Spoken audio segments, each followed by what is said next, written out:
জয়গুরু। আত্মজনের কথা যতটা পড়েছি তারপর থেকে আজকে শ্রী দাদার লেখার শেষ অংশটা পড়ছি। যাদের সাইকেল ছিল না তাদের সাইকেল চড়া শিখিয়ে সাইকেল কিনে দিয়েছেন। আবার দৈবাৎ গভীর জলে পড়ে যে কেউ যাতে ডুবে না যায় তার জন্য তিনি তাদের নিজে সাঁতার পর্যন্ত শিখিয়েছেন। প্রয়োজন হলে তিনি নিজেই তাদের পড়াতেনও। সবসময় চেষ্টা করতেন যাতে তারা সহজভাবে ঠাকুরমুখী হয়ে ওঠে। কত ছোট ছোট ছড়া মুখস্থ করাতেন যার মধ্যে জীবনীয় নীতি ব্যক্ত করা থাকতো। যেমন তিনি শিখিয়েছিলেন, খুব সাবধান, লোভ করো না, লোভ করে ছাই স্বাদ এনো না, স্বাদের সাথে ঢোকে পাপ, পাপ ঢুকলেই মনস্তাপ। প্রত্যেকটি বাচ্চার খাওয়া শোয়া থেকে জীবনের প্রতিটি দিকে তার এমন খেয়াল থাকতো যে বাচ্চারা মনে করতো তিনি তাদেরই সম্পত্তি। বাবা বাইরে গেলে সবাই সাথে যাবে বলে বায়না করতো। অনেক অসুবিধে হলেও তিনি তাদের নিয়ে যেতেন এবং নানা স্থানের দ্রষ্টব্য স্থানগুলি দেখিয়ে আনতেন। এমনি করে তিনি সর্বদা সবাইকে রক্ষা করতেন, প্রার্থীকে কখনো বিমুখ করতেন না এবং আশ্রয়হীনকে আশ্রয় দেওয়া তার প্রকৃতিগত ছিল। কিন্তু তাই বলে যা করা উচিত নয়, যা ইষ্টস্বার্থের বা ইষ্টনীতির ব্যত্যয়, এমন কোনো কিছুকে তিনি কখনোই প্রশ্রয় দিতেন না। চেষ্টা করতেন মালিন্যমুক্ত করে প্রত্যেকটি মানুষকে ইষ্ট সেবায় ব্রতী করে ইষ্টানুরাগে উজ্জ্বল করে তুলতে। আবার দিনরাত মানুষ এসে বলতো চিকিৎসা করেও রোগ সারছে না, ভালো হবার উপায় বলে দিতে হবে। তাদের কথা শুনতেন, ভেষজ বা অন্য কোনো ওষুধ অথবা কোনো টোটকা বলে দিতেন, তারা ভালো হয়ে উঠত। মানুষ, পশু পাখি, গাছপালা, তার আশপাশের প্রত্যেকটি জীব যারা তার সান্নিধ্যে এসছে তাদের প্রতি প্রত্যেকের স্বস্তি, শান্তি, সুস্থতা ও আনন্দ বিধান করে সমস্ত জীবনে তিনি সকলকে ইষ্টমুখী করে তোলার জন্য প্রাণপাত করে গেছেন। আর আমাদের অসীম সৌভাগ্য, আমরা তার চলা দেখেছি এবং যতটা পেরেছি তার কর্মকুশলতার কয়েকটি বিন্দু আয়ত্ত করতে করতে চলে নিজেদের বেঁচে থাকা সার্থক করে তুলেছি। আমার সমস্ত অপারগতা, অপদার্থতা এবং অকিঞ্চিৎকরতা অতিক্রম করে যেটুকু প্রাপ্তি আমার জীবনে ঘটেছে তা বাবার দয়াতেই। নিজ ক্ষমতা অনুযায়ী তার সেবা করতে করতে আর তাকে দেখতে দেখতে বুঝতে বুঝতেই কতকাল কেটে গেছে। সব কি বুঝতে পারি? একবার কথা প্রসঙ্গে তাকে এই কথাটাই বলেছি। তিনি জিজ্ঞাসা করলেন, কি বুঝতে পারি না? আমি তাকে নিচের কাহিনীগুলো বললাম। একবার সন্ধ্যায় নিরালয়া নিবেশে ঠাকুরের কাছে কলকাতা যাওয়ার অনুমতি চাইলে তিনি বাবাকে বলতে বললেন। বাবা খড়ের ঘরে বসেছিলেন। আমি অনুমতি চাইলে একটু চুপ করে থেকে বললেন, আজ পূর্ণিমা, কাল যাস। আমি ঠাকুরকে সে কথা জানিয়ে বাড়ি ফেরার সময় দেখলাম জামতলার পূর্ব দিকের আকাশে পূর্ণ চাঁদ উঠেছে। বাড়ি ফিরে সারা রাত ছাদে বসে চাঁদের শোভা দেখলাম। সে সময় চাঁদ তারা দেখার নেশা আমার তীব্র ছিল। পরদিন কলকাতা ফেরার দুদিন পরে কথায় কথায় মা বললেন, শুক্লপক্ষ চলছে। আমি বললাম, কৃষ্ণপক্ষ, পূর্ণিমা গেছে। মা বললেন, অমাবস্যা গেছে। বাজি ধরে পাজি খুলে দেখলাম সেদিন পূর্ণিমার চাঁদ দেখেছিলাম, সেদিন অমাবস্যা ছিল। বাজি হারলাম, কিন্তু তাহলে কি করে চাঁদ দেখেছিলাম? বাবা শুনে বললেন, অমাবস্যাই ছিল।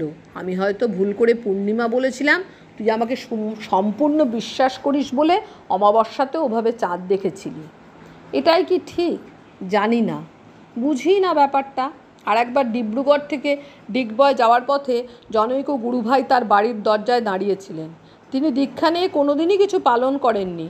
বাড়িতে ঠাকুরের ছবি পর্যন্ত নেই। কখনো ঠাকুর বাড়ি আসেননি। কমাস আগে আমি ডিব্রুগড় গিয়েছিলাম। তিনি তখন এসে তার জন্মরুগ্ন এক মেয়ের রোগের কথা জানিয়েছিলেন। আমি ডাক্তার নই বলে ডাক্তার প্রফুল্ল বড়ুয়াদা, ইন্দ্রেশ্বর দত্তদাকে রোগের কথা বলে এড়িয়ে এসেছিলাম। বাবা কিংবা সাথে যারা যাচ্ছিল তাদের মধ্যে ইন্দ্রেশ্বরদা এবং আমি ছাড়া কেউ ওই মানুষটাকে চিনত না। ইন্দ্রেশ্বরদা আমার গাড়িতে ছিলেন। আমি পথ দেখিয়ে নিয়ে যাচ্ছিলাম। ওই ভদ্রলোককে দেখে হাত তুলে নমস্কার জানিয়ে আমি এগিয়ে যাই। হঠাৎ গাড়ির আয়নায় দেখি সেই গুরুভাইটির বাড়ির দুয়ারের সামনে বাবার গাড়ি দাঁড়িয়েছে। আমি গাড়ি থামিয়ে নামলাম। মোহনকে জিজ্ঞাসা করলাম, গাড়ি থামলো কেন? মোহন বলল, বাবা থামাতে বলেছেন। বাবা ততক্ষণে দিদির হাত ধরে নেমে ওই বাড়িতে ঢুকেছেন। বাবা যেয়ে ঘরে বসলেন। বাড়ির সবাই এলো, প্রণাম করলো, মেয়েটির কথা বলল। বাবা কি করতে হবে বলে দিলেন। আবার রওনা হলেন। বাবা যে পথ দিয়ে যান শত শত মানুষ পথে তার জন্য দাঁড়িয়ে থাকে। তিনি গাড়ি না থামিয়ে চলে যান। ওই বাড়ি থেকে 1 কিলোমিটার এগোতেই শত শত গুরুভাই দাঁড়িয়েছিলেন। বাবা না থেমে চলে গেলেন। পরের বার আসাম পরিক্রমায় ও পথে আবার যাওয়া হয়। সেবারও বাবা ওই বাড়ির সামনে গাড়ি থামিয়ে বাড়িতে ঢোকেন।